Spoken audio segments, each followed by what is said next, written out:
Banned my son from our family. Holiday. After he refused to call his stepfather Dad, even though he's the one who provides everything and pays all our bills, while his real father barely sees him once a year. But my ex found out what happened and told my in-laws. Now they've turned against me completely and even said they want nothing to do with my new baby with my husband. I, 41F, don't usually post online, but I'm being attacked by my ex, my husband's parents, and half my extended family, and I need some outside opinions before I lose my mind. Everyone's acting like I did something unforgivable, but I'm standing by what I believe was basic parenting. I have a son, Evan, 11M, from my first marriage to my ex-husband, Daniel, 43M. Daniel and I divorced when Evan was 5. We split because Daniel was a dreamer who never followed through on anything. He jumped between jobs, spent money we didn't have, and left me to handle everything. Even now, he barely contributes to child support. The payments are late half the time, and I've never once seen him volunteer to cover a school trip or sports fees. When I met my current husband, Mark, 45M, things finally started to make sense again. Mark works hard, he's responsible, he owns our home, and he treats me with respect. He stepped into Evan's life when he was 6. He's the one who showed up for every parent-teacher meeting, paid for Evan's braces, and coached his soccer team when no one else volunteered. He's the man who's kept this family afloat. So yes, I believe he deserves to be treated as a father, not as a mom's husband, as dad. And that's where the problem started. Evan has always been polite enough, but he's stubborn. He calls Mark by his first name, and every time I try to correct him, he says, "I already have a dad." It drives me crazy. His real dad barely calls once a month and never shows up for birthdays. Mark does everything, but because Daniel shares DNA, apparently that's all that counts. I've explained to Evan over and over that being a father is about who raises you, not who helped make you. He listens with that blank stare that makes me feel like I'm talking to a wall. The situation blew up last month while we were planning our family Christmas trip to Florida. Mark was so excited about it. He booked everything himself: flights, hotel, theme park passes, even matching outfits. He wanted it to be special because I'm pregnant with our first baby together, and this might be the last holiday before everything changes. A week before the trip, I overheard Evan talking on the phone with his friend. His friend asked who he was going with, and Evan said, "My mom and her husband. Not my stepdad, not my family, not dad, just her husband." I saw red. When I asked him about it later, he shrugged and said, "That's what he is." I told him that was disrespectful and hurtful, and he said, "He's not my dad, Mom. He's your husband." That sentence stuck in my head like a splinter. I told him he was being rude and that he needed to apologize to Mark. He refused. He said he wouldn't lie. I told him if he couldn't show basic respect, he wouldn't be coming on the trip. I said word for word, "We're not paying for you to sit on a plane and insult the man who gives you everything." He started crying. Then he called Daniel. Daniel didn't even ask what happened. He just said, "You can stay with me, buddy." Next thing I knew, Evan had packed a bag and locked himself in his room.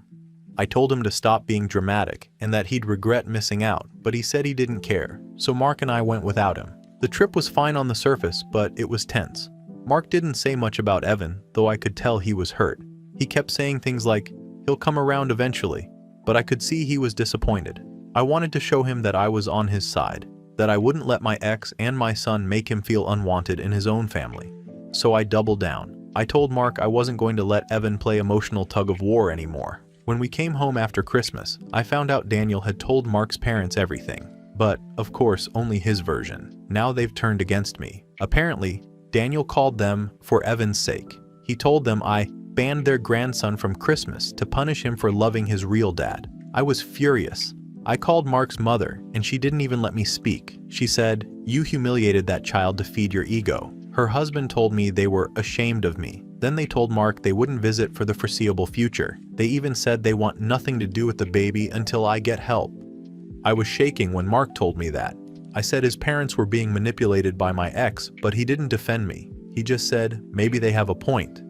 That cut deeper than anything. I've been painted as a villain. Daniel's acting like he's some devoted father now that he can make me look bad. Meanwhile, Mark's parents are idolizing Evan like he's a saint. Nobody seems to care that Mark and I have been the ones paying for every single thing that child has ever had. His school, his clothes, his hobbies, his roof over his head. Everyone says I should apologize. For what? For asking for a little respect in my own family? For teaching my son not to take people for granted? People love to preach about how money doesn't buy love, but apparently it doesn't buy appreciation either. If Mark wasn't in Evan's life, he'd have nothing. No stability, no home, no security. I think that deserves acknowledgement. I don't think it's wrong to ask for that. The part that hurts most is how alone I feel in this. Mark's been distant since his parents got involved. He says he doesn't want to talk about it anymore. Every time I bring up the subject, he shuts down or walks away. He says he doesn't like forcing family roles, but it was never about force. It was about recognition, about showing gratitude to the man who stepped up when his father didn't. I'm tired of people acting like I'm some cold-hearted stepmother who banned her kid out of spite. It wasn't like that. I wanted to teach him consequences. If he refuses to respect the person who keeps the lights on, maybe he needs to learn what happens when people stop doing things for him. I know people will twist this into something ugly, but I swear I was trying to hold my family together. Mark deserved better than to feel like an outsider in his own home, and Evan needs to understand that love isn't just a feeling, it's effort, it's loyalty. Now Daniel's threatening to discuss custody. Mark's parents won't answer my calls. Everyone's talking about me like I'm abusive or unfit. But no one's mentioning the years I spent doing this alone while Daniel disappeared. No one's talking about the sacrifices I made so Evan could have a better life. I'm being ganged up on from all sides for doing what any mother would do. Protecting her marriage, her family, her child's future. I might not be perfect, but I refuse to apologize for expecting respect in my own house. So, Reddit, was I really wrong to draw that line? Or is everyone around me too comfortable treating me like the bad guy because I'm the only one who's willing to enforce boundaries? Update 1. It's been 3 weeks since I posted. I thought by now things would calm down. Instead, every day brings a new mess. First, Mark's parents still won't speak to me. They've made that perfectly clear. The day after I got back from the trip, Mark went over to their house to smooth things over. He was gone 3 hours. When he came back, he said they were disappointed and needed space. Space. As if I'd done something unforgivable. They claim I humiliated Evan. I said it wasn't humiliation, it was accountability. Mark just stared at me and said, "Mom doesn't see it that way." A few days later, his parents invited Daniel and Evan to Sunday dinner. Without telling us. Mark found out through his cousin. They didn't even bother to hide it. I couldn't believe it. They chose my ex-husband and my son over their own son and me. I told Mark that it was betrayal. He said, they just want to see Evan. But that's not the point. There are ways to do that without publicly disrespecting your pregnant daughter-in-law. Daniel is, of course, milking this situation for everything it's worth. He's been posting vague quotes online about being the father who shows up, and real love doesn't need a paycheck. He's acting like some kind of hero because I didn't let Evan go on vacation. He filed a motion to review custody. He's claiming I've caused emotional distress to our son. His lawyer sent a letter saying Evan is fearful of returning to my home because of verbal aggression from Mark. Absolute nonsense. Mark never laid a hand on him. The most he's ever done is raise his voice when Evan mouths off. That's called discipline. It's not abuse to expect respect in your own house. The worst part is that Evan refuses to visit now. He's supposed to be with us every other weekend, but after the trip incident, he's refused twice. The last time, he told me on the phone that he doesn't feel safe. I asked what that even meant. He said, "Mark gets mad and you always take his side." That hurt more than I want to admit. I told him, I'm not taking sides. I'm holding him accountable. He hung up on me. A week after that, Daniel's lawyer sent me screenshots of my own texts. Evan had apparently shown them to his therapist. I don't know how the therapist got involved, but that's how the custody thing started. One of the messages was from the night before our trip. "You chose to embarrass me. Enjoy your holiday with your absentee dad." Yes, I said that. I was angry. I didn't mean it literally. But now everyone's acting like it's proof I'm emotionally abusive. I've heard that word more in the last 2 weeks than in my entire life. Abusive. It makes me sick. I've spent my entire adult life working to provide stability for that boy, and this is how people repay me, by twisting a text message into some kind of psychological crime. To make things worse, someone, I still don't know who, leaked my Reddit post, not just to Daniel, but to people in our community. My mother-in-law told Mark she read it from a local Facebook group. It's been screenshotted, shared, dissected. People who barely know me are sending me messages calling me cruel. One woman from my church texted, "I'm praying for your child," like I'm some cautionary tale. I can't even go grocery shopping without feeling people's eyes on me. Mark has been quieter every day since. He says this blew up bigger than it needed to. He keeps asking why I had to post online in the first place. I told him I was looking for perspective, not a witch hunt, but I think he's embarrassed. He told me last night that he wishes I'd let things go with the dad title years ago. That stung because it makes it sound like this is all my fault. I told him he's the one who deserved that recognition. He sighed and said, I never asked for it. That hit me like a punch to the gut. I always thought he wanted it. I thought he felt disrespected every time Evan refused. But apparently, this entire time, I was the only one pushing it. Mark said he just wanted peace. I said, peace doesn't pay for braces. He walked out of the room. Now there's distance between us I can't fix. He sleeps on the couch half the time. He says he's stressed from work, but I know that's not the reason. He's pulling away. Every conversation turns into an argument, and every argument ends with silence. I feel like I'm losing him too. Meanwhile, Daniel plays the victim. He's got half my family convinced I'm unstable. My own sister told me on the phone, you need to stop treating Evan like a possession. I hung up on her. What does she know? She doesn't have kids. I know I shouldn't care about public opinion, but it's impossible not to. The people who supported me before are gone.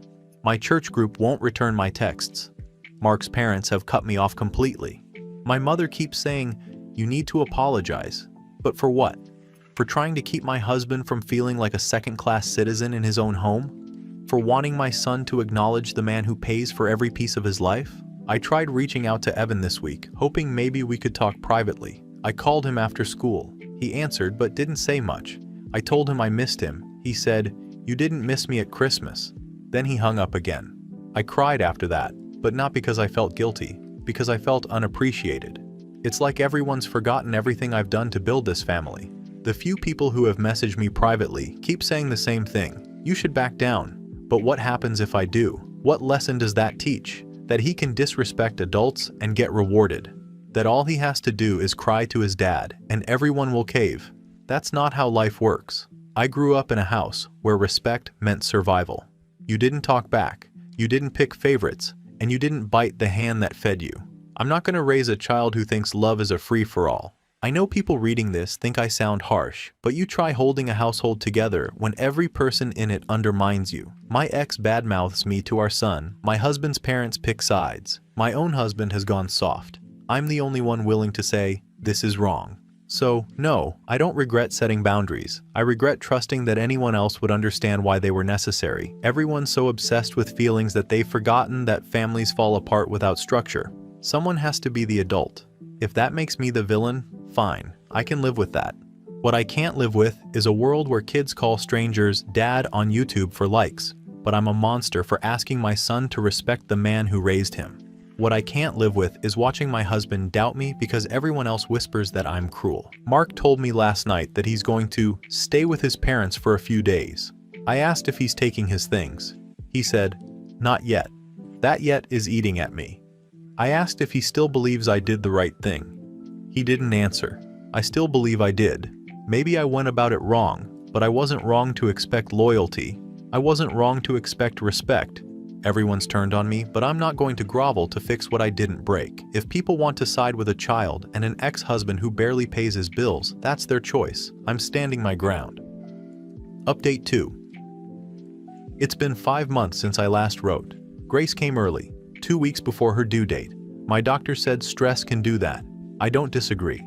Mark wasn't there when my contractions started. He'd been staying with his parents for space, which had quietly become most nights. When I called, he showed up an hour before Grace was born, held my hand, and stared at the wall while the nurse asked if he wanted to cut the cord. He did, but he didn't look at me while he did it. We came home the next day. The house was silent, spotless, hollow. Mark unpacked the car seat, said he needed to check on his parents, and didn't come back that night. No calls, no visits from them, no congratulations. You don't realize how cold a house feels until you bring home a baby and no one else shows up. The court hearing with Daniel happened the next week. He'd filed for a change in custody right after the Christmas fiasco. His lawyer had all the screenshots, my texts to Evan, the enjoy your holiday with your absentee dad message, everything. They called it emotional harm. I called it discipline. The court disagreed. Evan now lives full-time with Daniel, temporary arrangement, they said, but everyone knows what that means. He came to pack his things with Daniel standing by the door. He wouldn't look at me. He didn't even take his favorite books, just the camera Mark bought him last year. I didn't stop him. I didn't know what to say that wouldn't make it worse. My mom and sister have taken Daniel's side. My sister told me I need therapy. My doctor said the same thing after screening me for postpartum depression. I started going. I didn't want to, but it was that or sink deeper. My therapist asked me to read some of my old messages to Evan out loud. I did. I could barely finish. I sounded like someone trying to win, not parent. Respect the man who provides for you. You can come home when you apologize. It wasn't love. It was a script about control. I thought I was teaching him gratitude. What I was teaching was obedience. Mark still stops by sometimes, brings diapers, checks the mail, then leaves. One night, I tried to talk. I asked if his parents would ever meet their granddaughter. He said, "They're not ready." I said that was cruel. He said, "Cruel was what you did to Evan." Then he looked at me for the first time in months and said, "You turned my love into a transaction." I didn't argue. There was nothing to argue with. 2 days later, I got an email from his attorney, intent to file for dissolution. The divorce papers arrived quietly. No shouting, no door slamming, just a new line in my life dividing before and after. Grace's birth certificate came the same week. I remember looking at the 2 envelopes on the table, one that created a life and one that ended a marriage. In therapy, I finally said the thing I've been circling. I resented Evan. Not all the time, but enough. He reminded me of Daniel, his face, his voice, his stubbornness. I took that resentment and dressed it up as motherly guidance. I convinced myself that if he called Mark Dad, it would fix the pieces of me Daniel broke. It would make our new family look perfect. It would erase the failure of the first one. I see now how backwards that was. Mark's parents never saw Grace. They don't call. I assume they send money for Mark's rent because he's been staying there full time now. I'm not angry anymore, just aware. People protect who they believe deserves it. I made sure I didn't qualify. Grace is healthy. She smiles when I hum the lullaby I used to sing to Evan. I've learned to let her cry sometimes without rushing to fix it. I think I'm learning patience, the kind that doesn't come from power. It's a strange thing to learn at 41, but I'm learning. The house is empty, not the way it was after the trip, not out of pride, out of consequence. Evan is gone. Mark is gone. His parents are gone. My family barely speaks to me. But Grace is here. She doesn't care about who was right. She only cares about who shows up. That's something I can still do. I started keeping a notebook. The first page says, "What did I actually want?" The answer changes every week. Right now it says, "A family that didn't need my permission to love each other." I don't know what comes next. I'm still standing. The therapist says that's progress. Maybe it is. Maybe this is what rebuilding looks like. Not redemption, just surviving the wreckage you caused and trying not to repeat it. That's all I have. The family's split for good. Grace is sleeping in the next room. I can hear her breathing through the monitor. It's enough for now. Final update. It has been a year. I can measure it in birthdays I didn't attend, messages I didn't send, and the number of times I almost reached out, then didn't. I can also measure it by how quiet life has become. The silence isn't punishment anymore. It's the space I live in. Grace is 11 months old. She walks with a wobble and laughs like she just discovered it's allowed. She says "Mama," but not because she understands the meaning. It's a sound. I used to correct her when she babbled. Now I just let her speak. Some lessons don't need my voice attached. After the divorce, I moved into a small apartment on the edge of town. 2 bedrooms, 1 bathroom, a balcony that catches evening light if I time it right. The first few weeks felt wrong. Too quiet, too bare. No photos on the walls, no sound of a second adult moving around, but it's manageable. I pay the bills on time. I keep Grace fed, clean, and safe. The rest will come. Mark and I finalized the divorce 6 months ago. He signed everything with no argument. The papers arrived in a manila envelope. I signed them at the kitchen counter while Grace slept. The only message from him since is an email about the car title. He didn't ask about Grace, and I didn't offer. His parents never reached out. I stopped expecting them to. Some bridges are burned so thoroughly that you stop looking for smoke. Evan lives full-time with Daniel now. The court made it official last fall. I see him one weekend a month, supervised by mutual agreement until he says otherwise. The first visit was in a neutral space, a community center with a counselor in the next room. He came in wearing his soccer jersey, taller than I remembered, hair longer. He looked more like Daniel than ever. He said, "Hi, Mom," in a voice that didn't sound like him anymore. I smiled. We talked about school, about his team, about the dog Daniel adopted for him. He showed me photos on his phone and laughed once, softly, when I asked if the dog still chewed furniture. But when the hour ended, he stood, said, "Bye, Mom," and walked out before I could hug him. The word mom didn't sound cruel. It sounded procedural, like checking a box. Therapy continues every Thursday at 3. I still go. It's the longest relationship I've maintained this year. My therapist asked what I want now. I said, peace. She asked what that means to me. I told her it means not needing anyone to say what I want to hear. She smiled, which I've learned means I almost understood something important. I started working part-time at a community library. It's not glamorous, but it's steady. I shelve books and help people print resumes. I like the sound of the scanner beeping. Consistent, predictable. Grace goes to daycare nearby. They hang her finger paintings on the wall. Every Friday she brings one home. They all look the same. Bright swirls, too much blue. I tape them on the fridge anyway. The apartment has become ours in small ways. A used couch, secondhand crib, thrifted dishes. Nothing matches, but it feels earned. Some nights I sit on the balcony after Grace is asleep and listen to the traffic hum. I think about the version of me who thought respect was something you could command. That woman was always standing tall, always sure, always ready to fight. She thought control made her strong. This version sits still and lets the world happen without trying to correct it. 3 months ago, I ran into Mark's parents at the grocery store. I saw them first. His mother was comparing prices on baby formula. His father pushed the cart. When she looked up, our eyes met. For a second, I thought she would walk away. Instead, she nodded once. Polite, distant. I nodded back. We passed each other in the aisle without speaking. It wasn't hatred. It was something colder. Finality. I didn't cry afterward. I just finished shopping, paid, and went home. I realized later that I wasn't angry anymore. I used to need someone to blame. Daniel, the in-laws, even Evan. Now I just accept that people protect themselves. I did too, in my own wrong way. Evan turned 12 last month. I mailed a card and a small gift. A soccer jersey from his favorite team. He texted thanks 2 days later. No emoji, no extra words. But it was the first message he'd sent me in almost 6 months. I'll take it. Sometimes I still scroll through old photos. Mark holding Evan on his shoulders. Evan's smile missing teeth. Me in the background, arms crossed but pretending to be relaxed. I look at that woman and want to shake her. She thought love was something you could secure by tightening your grip. I didn't realize that holding too tight makes people pull away faster. Grace is my reminder not to repeat the cycle. I don't force her into hugs. When she throws her cup, I breathe before I speak. I try to let her know I'm listening. The therapist calls it repair instead of control. It's hard, but it's possible. I saw Evan again 2 weeks ago at his soccer game. Daniel texted me the location. "If you want to come, you can," was all it said.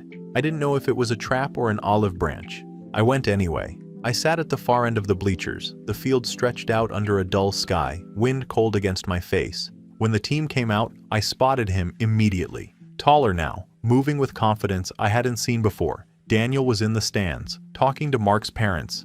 Yes, them again. They laughed at something Daniel said. I watched the scene, all 3 of them sitting side by side, cheering for Evan like one complete family. For a second, I felt jealousy burn in my chest. Then it faded, replaced by something else. Relief. At least he's loved. At least he's safe. Evan scored once. When the whistle blew, he glanced toward the stands. His eyes passed over me without stopping. He found Daniel and smiled. I didn't wave. I didn't call his name. I stayed seated, hands clasped in my lap, watching the way he leaned into their applause. He deserves that peace. After the game, I waited until they left before walking to my car. I drove home with the window cracked, the air sharp. Grace was asleep by the time I carried her inside. I made tea and stood at the sink, looking out at the city lights. It struck me then. The word mom isn't a trophy, it's an invitation. You can't demand it. You can only earn it back, one quiet day at a time. I'm not there yet, but I'm closer than I was. I don't expect forgiveness from anyone. Not from Mark, not from his parents, not even from Daniel. They've built their lives without me, and that's fine. I'm building mine differently. I volunteer twice a month at the same community center where Evan's custody meetings used to happen. I help with parenting workshops, listening more than talking. Sometimes I recognize myself in the people who show up desperate to fix what's already broken. I don't tell them my story, but I stay after to stack chairs and wash mugs. It feels like a kind of penance that doesn't require an audience. When I started therapy, I thought it would end with a big revelation, the one sentence that would make everything make sense. That didn't happen. What happened instead was a slow shrinking of excuses. Every week, one less justification, one less deflection. What's left now is quiet accountability. I can live with that. Grace woke up last night crying. I picked her up, walked the small circle between the couch and the kitchen until she calmed. She rested her head on my shoulder and mumbled something that sounded like "Mom." I froze, heart in my throat. Then she fell asleep again. I laid her down and whispered, "I'm here." That's what motherhood is now. Not control, not obedience, not winning. Just showing up. Even when no one claps, even when no one sees. People ask sometimes if Evan will come back around. Maybe, maybe not. Kids grow up, form their own versions of the story. I can't edit his. I can only make sure Grace never has to write one like mine. I used to think the saddest thing in the world was losing a title. Now I know it's losing the meaning behind it. Evan still calls me Mom on the phone. The word lands flat, like a label on a jar. But every time he says it, I remind myself it's a start. At least the line is still open. I spent years forcing him to call someone else Dad. Now I'd give anything just to hear him call me Mom.